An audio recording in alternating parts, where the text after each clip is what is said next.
हमारा law of demand हो गया था। इकोनॉमिक्स की क्लास हमने कल स्टार्ट की थी और उसके अंदर हमारा जो टॉपिक था लॉ ऑफ डिमांड का, वो हमने क्या कर लिया था, कंप्लीट कर लिया था। आज का जो इकोनॉमिक्स के अंदर जो आज का हमारा टॉपिक है, टॉपिक का नाम है law of supply. Law of supply. Law of supply. अब लॉ ऑफ सप्लाई क्या कहता है, ये काट दो, दैट्स नॉट इंपॉर्टेंट।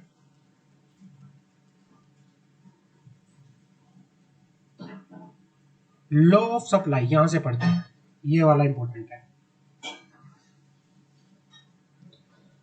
अब मुझे बताओगे लॉ ऑफ सप्लाई क्या कहता है, डिमांड ऑफ सप्लाई क्या, लॉ ऑफ डिमांड क्या कहता है। कल हमने लॉ ऑफ डिमांड पढ़ा था। लॉ ऑफ डिमांड क्या कह रहा था, बताओगे। जब किसी भी चीज का डिमांड बढ़ जाता है तो उसका प्राइस बढ़ जाता है। हाँ, किसी भी चीज का जब प्राइस जो है इंक्रीज होता है, उसकी डिमांड जो है कम हो जाती है। और किसी भी चीज का अगर प्राइस डिक्रीज हो जाता है तो उसकी डिमांड जो है बढ़ जाती है। तो डिमांड इंक्रीज हो जाती है। हाँ, जो रिलेशन होता है, the relation between the relation between the price and demand, जो रिलेशन होता है प्राइस और डिमांड के अंदर, वो होता है ऑपोजिट रिलेशन। वो होता है ऑपोजिट रिलेशन। अपोजिट रिलेशन होता है वो। अब आज बात करते हैं law of supply.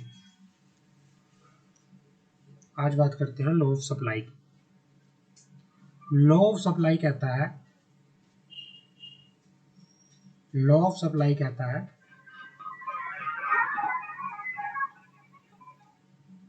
other thing remaining the same, other things remaining the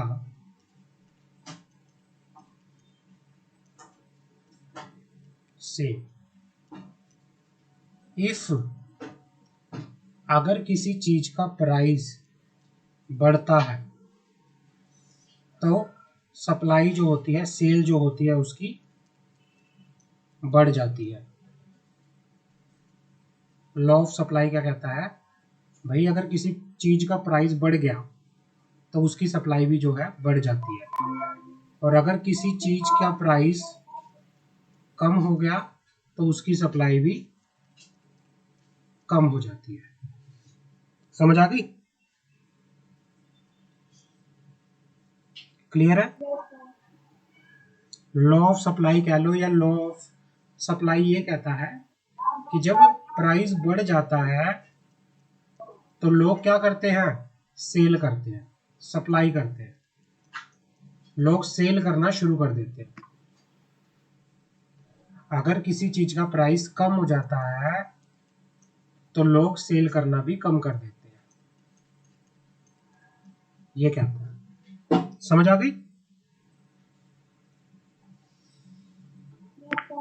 हाँ, जो प्राइस एंड सप्लाई इनका रिलेशन होता है, जो इनका रिलेशन होता है, इनका रिलेशन जो होता है, इनका सीधा रिलेशन होता है। सीधा, डायरेक्ट रिलेशन मतलब सीधा। एक चीज बढ़ रही है तो दूसरी भी बढ़ेगी, एक चीज कम हो रही है तो दूसरी भी कम होगी। समझ आ गई। हाँ, अब मैंने शुरू में ये लिखा अदर थिंग्स रिमेन सेम, इसका मीनिंग क्या होता है? हम एग्जम्पशन क्या लेते हैं?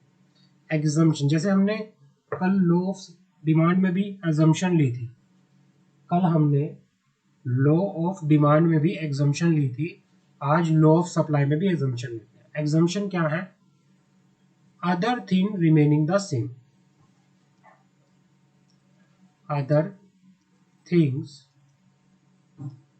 Remaining the same. इसका मीनिंग क्या होता है? हम क्या क्या मान्यताएं लेके चलते हैं। एग्जम्पशन का मीनिंग यहाँ पे क्या होता है? अजम्पशन का मीनिंग, अजम्पशन का मीनिंग होता है मान्यताएं। मान्यताएं क्या क्या हम मान्यताएं लेते हैं? हम मान के चलते हैं no change in the state of technology, भाई गवर्नमेंट की टेक्नोलॉजी में कोई चेंज नहीं आया। No change in the price of factor of production, जो प्रोडक्शन करने के लिए फैक्टर की जरूरत होती है उनमें भी किसी तरह की कोई प्राइस में चेंज नहीं आया।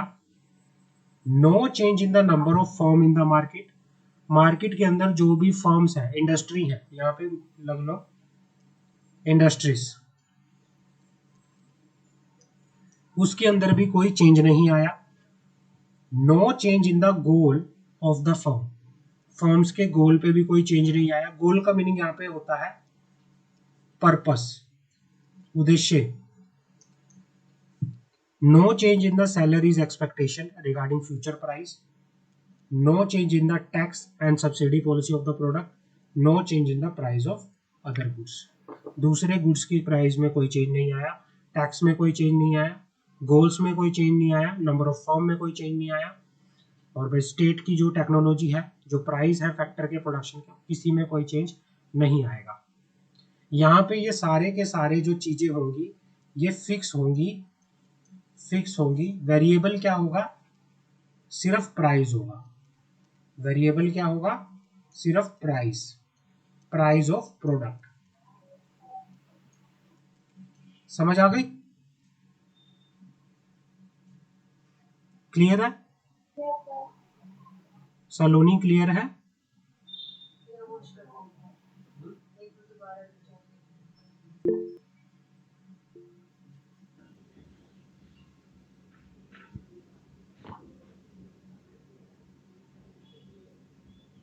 आगे बढ़े?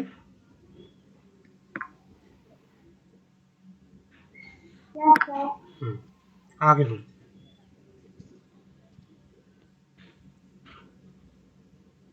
हाँ,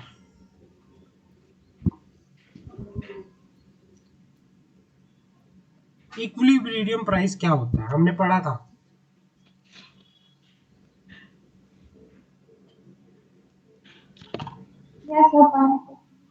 हमने ट्वेल्थ क्लास के अंदर, 11th 12th क्लास के अंदर पढ़ा हुआ है।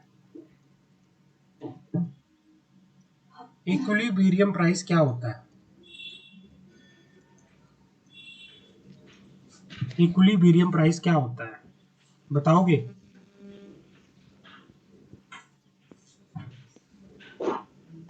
इक्विलिब्रियम प्राइस क्या होता है? हाँ, पता है? एक बार बोलिए ना। इक्विलिब्रियम प्राइस क्या होता है?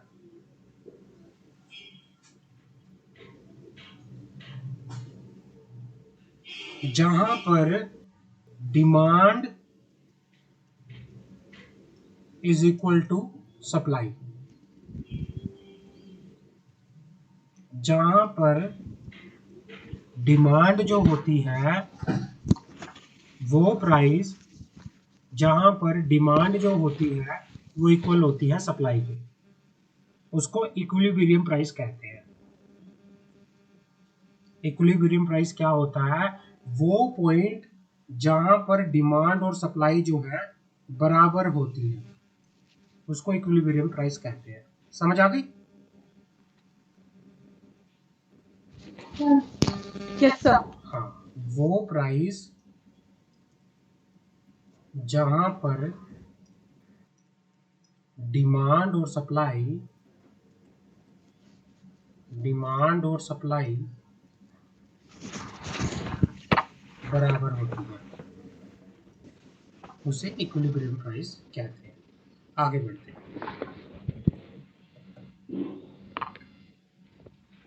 Equilibrium price, there is no shortage or surplus unless a determinant of demand or determinant of supply changes. Equilibrium क्या होता है? इक्विलिब्रियम के केसेस में ना कोई शॉर्टेज होती ना कोई सरप्लस होता। लिखो, इक्विलिब्रियम के केसेस में आपसे ओमर में पूछा जा सकता है, in case of equilibrium what happen, आपसे पूछा जा सकता है कि क्या होता है। तो आप लिखोगे, पहला केस तो ये लिखोगे, ये भी आ सकता है कि डिमांड एंड सप्लाई वहां पे क्या होती है, demand and supply is equal to supply, demand और सप्लाई बराबर होती है। दूसरा, वहां पर कोई ना तो शॉर्टेज होती, किसी क्वांटिटी की, किसी गुड्स की शॉर्टेज होती, ना ही वहां पर सरप्लस होती, नो सरप्लस, ना तो कुछ ज्यादा होता ना तो कुछ कम होता, बराबर होता है। Determinant of demand and determinant of supply दोनों क्या होते हैं, बराबर होते हैं। एक ऐसा पॉइंट जहां पर डिमांड सप्लाई क्या होते हैं, बराबर होते हैं। क्लियर है? Yes sir. हाँ। अब जैसे ये हमारे पास एग्जांपल दे रखा है, आपसे पूछा जाएगा किसी गुड का प्राइस था 100 रुपए, 100 रुपए की गुड थी, उसमें क्या आ रहा है,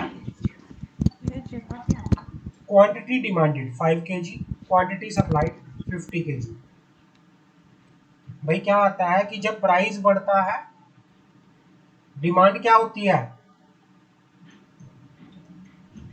प्राइस जब बढ़ता है तो डिमांड क्या होती है, डिमांड गिरती है, कम होती है। और सप्लाई क्या होती है, प्राइस बढ़ता है तो सप्लाई क्या होती है, बढ़ती है। तो ऐसे यही है, यहाँ पे प्राइस ज्यादा है, डिमांड कम है, सप्लाई भी ज्यादा है, ठीक है ना। तो यहाँ पे क्या है, सरप्लस है, यहाँ पे सरप्लस है, कितने का, 45 का, 45 का, क्योंकि हमारे पास ज्यादा क्वांटिटी क्या है, सप्लाई करने को है, लेकिन डिमांड जो है कम है। समझ आ गई? समझ आ रही है? Yes sir. हाँ। मान लो आपने अपने शॉप के अंदर 100 kg का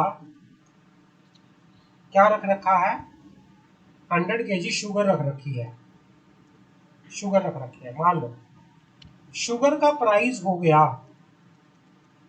शुगर का प्राइस मान लो 150 रुपीज पर केजी हो गया, प्राइस ज्यादा हो गया मान लो, तो इसकी डिमांड क्या हो जाएगी, कम हो जाएगी। लोग कम डिमांड करेंगे तो सप्लाई क्या है, आप सप्लाई क्या करोगे, ज्यादा करने का ट्राई करोगे, ज्यादा से ज्यादा बेचने का ट्राई करोगे। तो जब ज्यादा बेचोगे, डिमांड कम करोगे, आपके पास ज्यादा बेच रहे हो और खरीद कम रहे हो, तो उसको बोलोगे आपके पास सरप्लस होगा 45 रुपीज का, 45 kg का सरप्लस होगा आपके पास। तो दूसरा क्या है, आपके पास प्राइस था 90, डिमांड थोड़ी सी बढ़ी, सप्लाई थोड़ी सी कम हुई। एक पॉइंट पे जब डिमांड और सप्लाई बराबर हो जाएं, वहां पर ना कोई सरप्लस हो ना कोई शॉर्टेज हो, उस पॉइंट को क्या बोलते हैं, इक्विलिब्रियम, इक्विलिब्रियम प्राइस। क्लियर है? उस पॉइंट को क्या बोलते हैं, इक्विलिब्रियम प्राइस। समझ आ गई?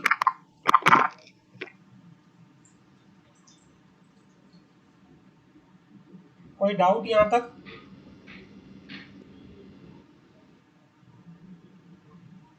कोई डाउट?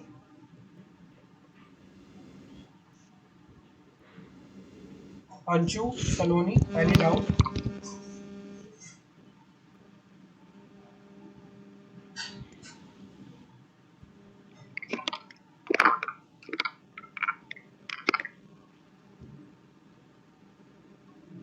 बताओ, कोई डाउट हो तो। No sir. ओके, सर वो टेबल फिर से एक्सप्लेन कर सकते हो क्या? मैं टेबल बता देता हूँ। टेबल में ये लिखा हुआ है,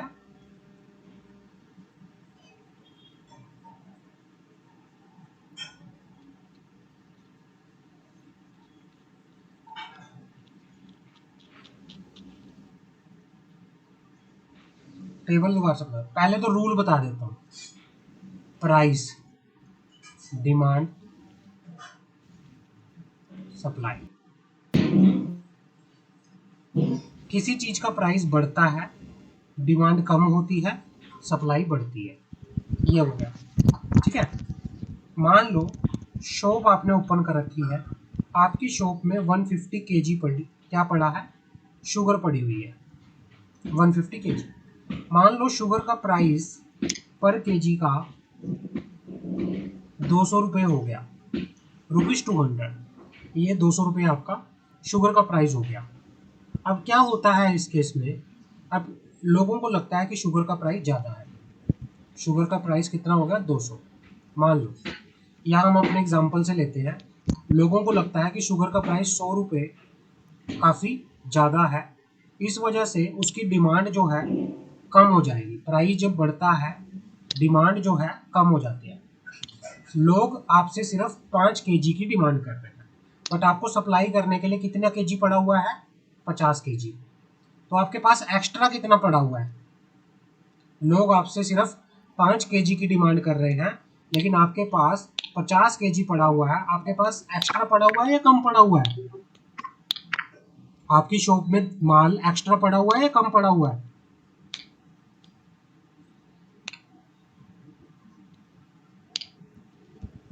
आपके पास टोटल 50 केजी सप्लाई करने को माल पड़ा था, ठीक है ना।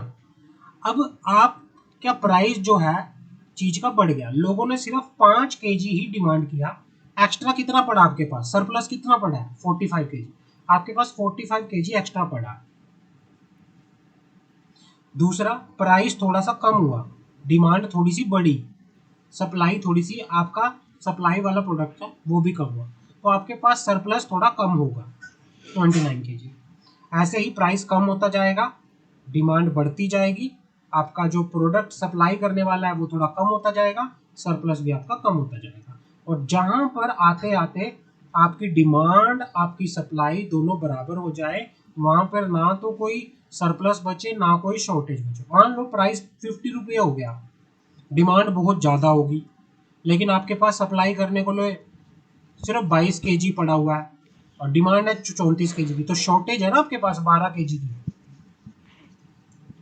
होता है ना ऐसे। और जब शॉर्टेज होना शुरू हो जाती है ना, तो उसका प्राइस जो है जब क्या है उतना ही कम होना, मतलब ये कहना कि उतनी शॉर्टेज होना, जितना जितना प्राइस कम होता रहेगा डिमांड बढ़ती रहेगी, शॉर्टेज जो है कम होती जाएगी। समझ आ गई? शॉर्टेज जो है बढ़ती जाएगी, सॉरी, समझ आ गई? कोई डाउट हो तो बताओ। अंशु, सलोनी, कोई डाउट हो तो बताओ। No sir. No sir. Clear हो गया? क्लियर है यस सर। या मैं दोबारा से समझाऊं या आगे बढ़ूं? बताओ। नो सर, आगे बढ़िए। ठीक है। इक्विलिब्रियम प्राइस क्या होता है बताओगे? इक्विलिब्रियम प्राइस क्या होता है बताओगे? वो प्राइस जहां पर डिमांड और सप्लाई क्या होती हैं? इक्वल होती है, बराबर होती है, ठीक है। इक्विलिब्रियम प्राइस पे क्या कोई सरप्लस या शॉर्टेज होता है या नहीं होता? नहीं होता। चलो ठीक है, आगे बढ़ते हैं। Elasticity of demand, elasticity of demand. क्या होता है इलास्टिसिटी?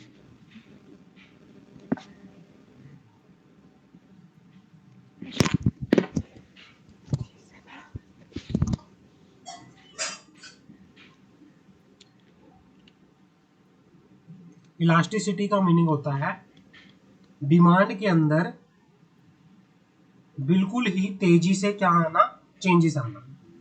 इलास्टिसिटी का मतलब होता है डिमांड के अंदर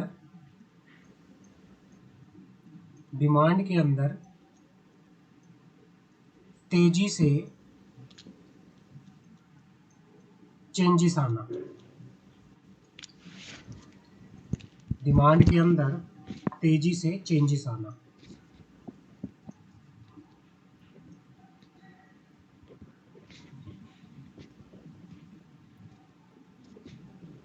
इसका मतलब होता है how the sensitive the demand. Elasticity of demand का मतलब होता है how sensitive the demand for a good it to change in another economic variables।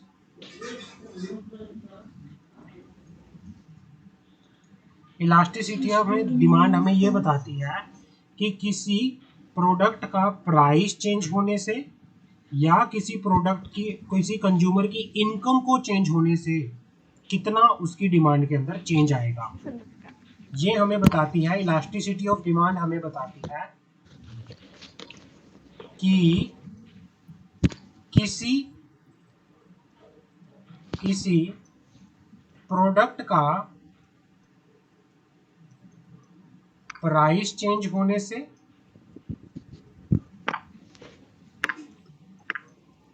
Price change होने से या किसी कंज्यूमर की इनकम चेंज होने से या किसी कंज्यूमर की इनकम चेंज होने से डिमांड के अंदर कितना चेंज आएगा, ये हमें इलास्टिसिटी ऑफ डिमांड बताती है। समझ आ गई?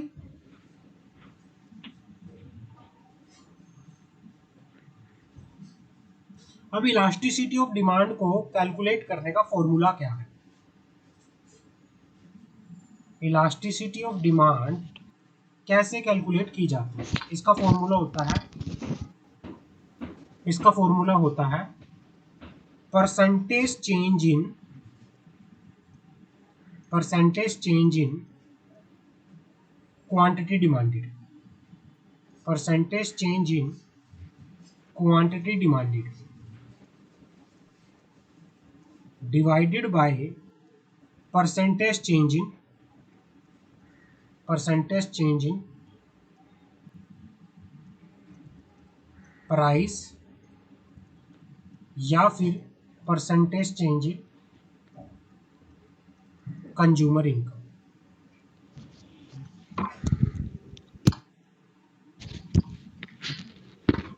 समझ आ गई? इलास्टिसिटी ऑफ डिमांड को मैं दोबारा से अच्छे से लिख लेता हूँ। आपसे पूछा जा सकता है, क्वेश्चन आ सकता है इसमें क्वेश्चन आ सकता है कि इलास्टिसिटी ऑफ डिमांड को कैसे कैलकुलेट किया जा सकता है। तो इलास्टिसिटी ऑफ डिमांड को कैलकुलेट करने का फॉर्मूला है इलास्टिसिटी ऑफ डिमांड को कैलकुलेट करने का फॉर्मूला जो होता है वो क्या है? Percentage change in the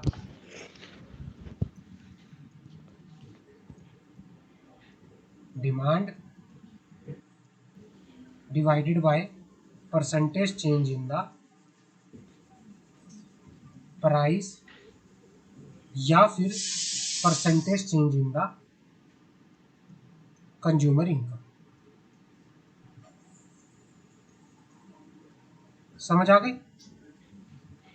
clear है? फॉर्मूला समझ आ गया?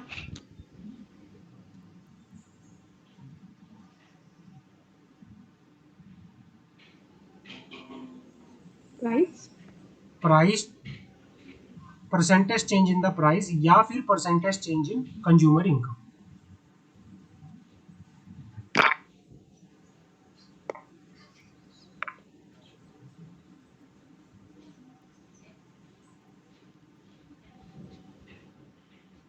समझ आ गई? अब क्या है इलास्टिसिटी? Yes sir. हाँ, इसका मतलब क्या होता है कि अगर हायर डिमांड है, a higher demand elasticity for economic variables means that consumer are more responsive to change in this variables।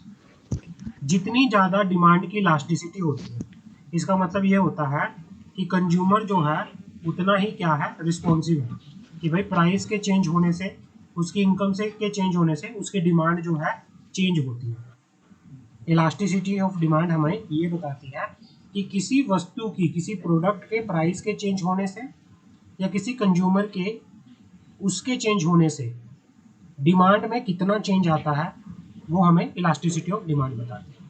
तो जितना इलास्टिसिटी होती है, इसका मतलब ये होता है कि भाई जो वेरिएबल्स होते हैं, वेरिएबल्स मतलब किसी वस्तु का प्राइस, किसी कंज्यूमर की इनकम उतनी तेजी से क्या होती है, चेंज होती है, जिसकी वजह से वो डिमांड में भी चेंज होती है।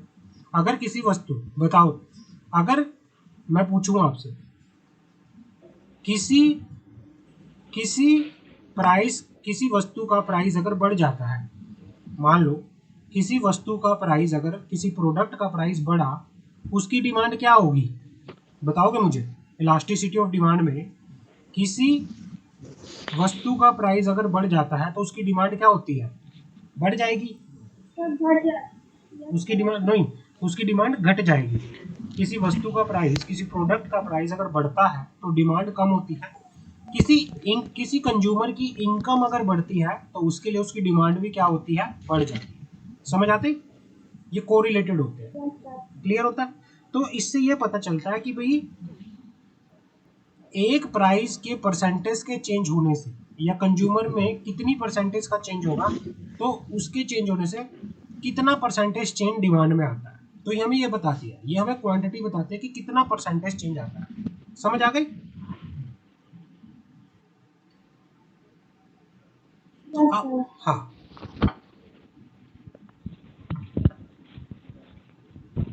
अब आते हैं हमारे पास price elasticity of demand. Price elasticity of demand क्या होता है? Price elasticity of demand,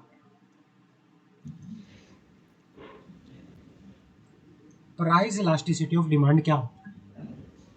price elasticity of demand is the response of quantity demanded to change in the price of a commodity. मतलब प्राइस इलास्टिसिटी ऑफ डिमांड ये बताता है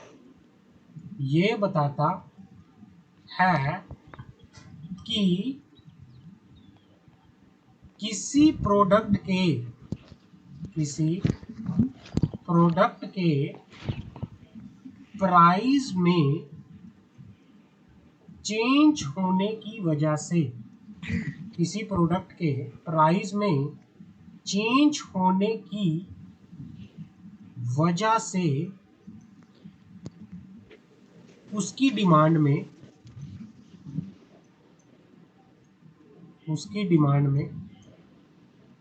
कितना change आता है, उसकी डिमांड में कितना चेंज आता है, हमें प्राइस इलास्टिसिटी डिमांड ये बताता है। Price elasticity